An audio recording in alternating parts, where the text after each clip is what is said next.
room service. Répondez, est-ce que vous me recevez? À côté de chez vous, il y a forcément quelqu'un qui fait le buzz. Sur Fréquence Plus. Alors, je sais pas si c'est la fièvre ou quoi, mais ce matin, je me pose des questions existentielles. Alors bon. À ton avis, est-ce que ce que nous mangeons peut agir sur notre capacité à sentir des odeurs? De quoi? Et tu crois pas que certains sucres nous mènent par le bout du nez? Oula, alors ça si, j'en suis convaincu. Mais de là à me lancer dans une thèse à cette heure-ci. Pas besoin, Ah merci. bon? Il y a l'expérimentarium pour ça. L'expéri quoi? L'expérimentarium. Kézako. Va demander ça à qui de droit? On a trouvé le responsable, Élise Cellier-Olzem. Bonjour. Bonjour. Alors pour les novices, c'est quoi l'expérimentarium?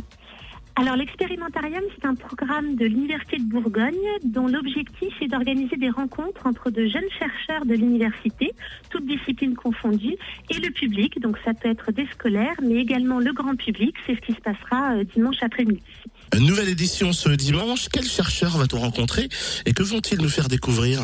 Alors donc effectivement, il y a 8 jeunes chercheurs de présent qui vont faire des ateliers discussion qui vont tourner. Donc toutes les demi-heures, le public pourra assister à quatre ateliers de discussion différents. Sur les thèmes abordés, donc on a une belle diversité, c'est ce qu'on aime à l'expérimentarium.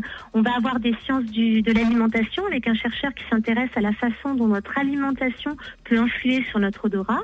On a un chercheur également qui s'intéresse à la façon dont on a appris à reconnaître les émotions du visage quand on était bébé. Donc il a fait venir 250 bébés dijonnés lors de ses expériences, il nous en parlera. On a également de la physique, de l'archéologie, des sciences du sport, de la sociologie, de l'économie et des statistiques.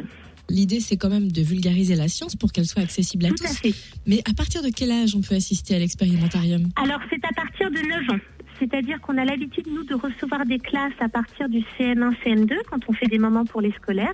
Donc là, l'après-midi du 23 novembre est ouverte à partir de 9 ans et il n'y a absolument aucune limite d'âge ensuite. Et ces ateliers rencontres ont lieu une quarantaine de fois par an, c'est bien ça, hein?